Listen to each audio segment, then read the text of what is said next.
Welcome back, YouTube. Todd here. Today I thought we'd go ahead and do something different. We're going to start doing some vlogs.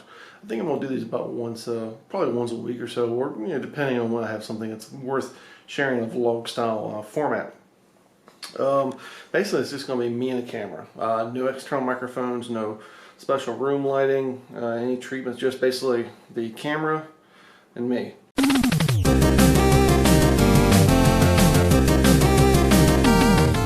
What I'm going to try concentrating on this one, since this is my first vlog. I'll probably label it 01 or 001 or something. Basically, I'm going to give you a little update what's going on with me, just some quick things, and then we'll jump into some projects I'm working on that you might actually be interested in. First off, you'll probably notice the room is the same as it has been, because I haven't moved. We pulled our house off the market in October, very beginning of November. We weren't really getting any hits, and here in Ohio it started getting cold, which ironically now we're over the past first week into January and it's gotten warm again. Who knew? But what we're probably going to do is end up putting the house back on the market in about a month or so, get it sold. I don't know whether or not I'm still going to North Carolina. Basically, we have some family things going on, and it might keep us from moving out of town. Basically, some folks are sick, and we're wanting to stay nearby in case something happens. We're nearby. But yeah, that's what's going on with the move. So as of right now, nothing's changed there. Also, the Mac Pro 2009 12th core upgrade. The conclusionary video for that part 2 is coming. I gotta be honest, there's gonna be some people who's gonna be very displeased with the end conclusion of that video. Not saying the machine wasn't nice once upgraded, but let's just say once everything's said and done, there's gonna be some upset people. But that's for a later video. That's for the next video. Actually, that video will probably be out I'm hoping Monday or Tuesday. This video here will probably be out Sunday, and then that video will probably be out first part of the week. And I've got to cover other videos in the pipeline. If you remember the unboxing video right before Christmas of what I thought was a Secret Santa gift, the PC Engine Hori fight stick for the PC Engine. I've got that review coming up very soon. And actually, that one here, I intended to do just a review, but after using a stick a while, I decided to turn into a review / upgrade video. Early thoughts: I don't care for the stick itself. Buttons are fine, even though they're flat top. Stick's built like a tank, but the lever itself, not a fan of. It's got too much slop, a little too much play in dead zone. So I'm going to replace that with probably a Famitsu LS32, LS40, one of those guys. But that's what's going on with that video. However, what I've been working on is keeping it kind of tied up for now, especially during the Christmas holiday, is I built a Groovymame machine, which is emulation box. You can run other emulators on it, but I've got the box set with Hyperspin as the front end, and it boots straight into, machine boots up in Windows straight into Hyperspin, and I've got set to go directly into the MAME wheel. I don't have any other emulators on it. I don't really care. I've got hardware at the wazoo for everything else. However, all the arcade stuff, some of those boards can be expensive, fiddly to keep running. So I've put together this box here that can run Groovymame that will run all these games for me. And I'm not the hugest fan of emulation. However, when emulation is done right, it's quite spectacular. To be honest, moving over everything to this Groovymame box has kind of changed my thoughts on what can be accomplished with emulation, especially considering Groovymame allows you to use the CRT emulation drivers, which the significance of that is the fact that the video card will then output the native resolution of the game and native refresh rate. Those two key items will keep the screen from tearing and other artifacts you usually see associated with MAME. Basically MAME will automatically, by default, if you just install MAME, let's say you set your screen resolution to 640 by 480, the game will automatically be stretched out to fill in the 640 by 480. And for example, if your screen refresh is 60 Hertz, the game will automatically be ran at 60 Hertz. And a lot of these games do not run at 60 Hertz. Mortal Kombat 2 runs at like 55. The Raiden 2 and DX run like, I don't know, 54 or something like that. So basically what you get is this chipmunk audio kind of effect where the audio is sped up and the video has a screen tearing to kind of try to keep it at 60 Hertz. Not a good effect. So let me show you this. Here we go. Here's the box. Let me get down a little closer to it. This is a Silverstone SG05 mini ITX box. See if this thing will focus. Yeah, as you can see, it's basically like a large shoebox. To give you an idea of proportions, here is a DVD style case. That's the Star Wars Battlefront Xbox One game. So you can see it's not very big. And I have it running into a 31 kilohertz monitor. This is a standard Sony computer monitor, something you would have saw on your desk back in the back in the 90s, early 2000s, before everybody started going to LCDs. You don't have to run it on 31 kilohertz. You can actually, using Groovymame, you can either output in 31 kilohertz standard VGA, basically doubled, so the video displays, or you can run it at 15 kilohertz at native res. This machine's, of course, running at 31 kilohertz into this monitor.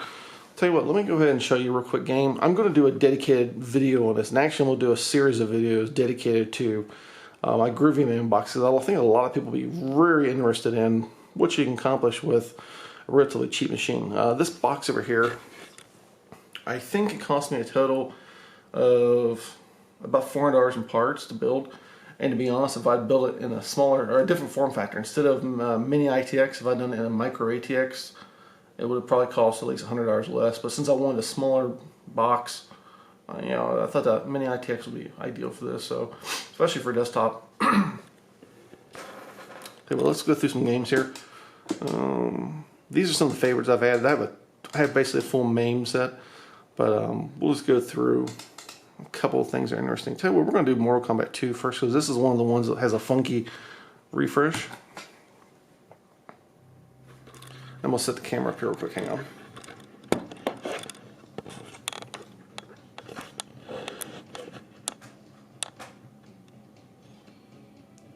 There we go. This should work. Let me turn up the volume.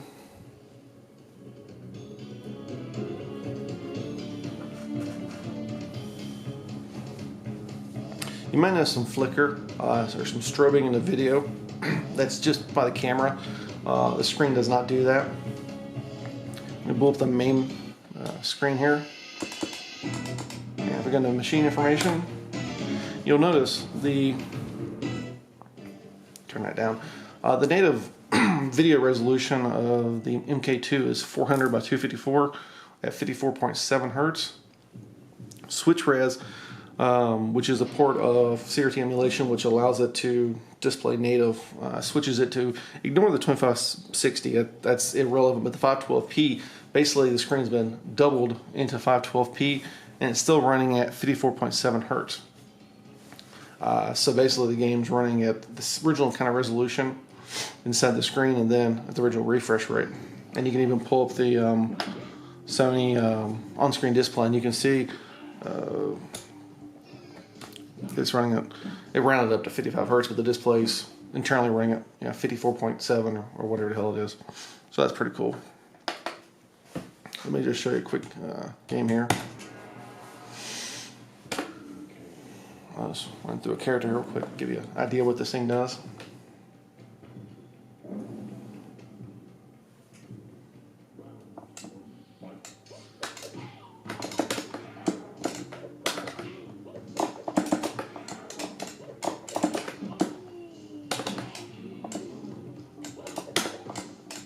Pardon my skills, it's been a long time since I've played MK2, especially the arcade version.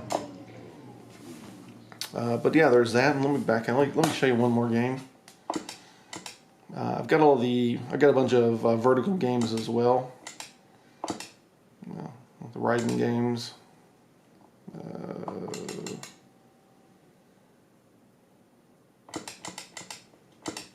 Third Strike. Let's try this one. This one runs pretty much natively at 60 hertz originally anyway, so it's going to run smoothly.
So anyways, that's enough of that. Also, let me show you how these controls work. I turn the volume down over here. I've got my joystick set up. This is a Quamba Q1, which is a great budget cheap stick. This is the PS3 version. You can buy these on Amazon for, I don't know, $75, $80, something like that. Traditional 8-button style layout. And the way I've got my MAME set up, let me get in here and show you this.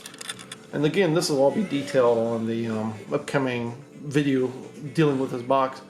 But I hit the home button over here, which brings up the MAME on-screen interface where you can go through and you can configure options. I can get rid of that.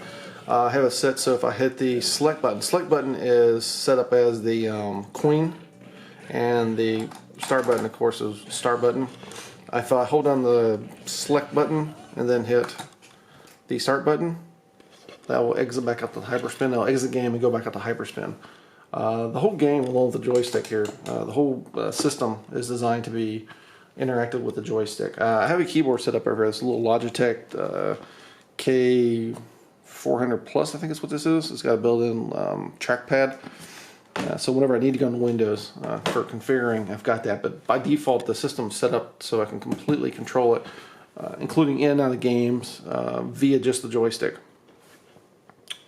But yeah, that's what I've been working on. I've been working on for about 2 weeks this MAME box. I'd originally, give you a brief idea of where this came from, the idea for it.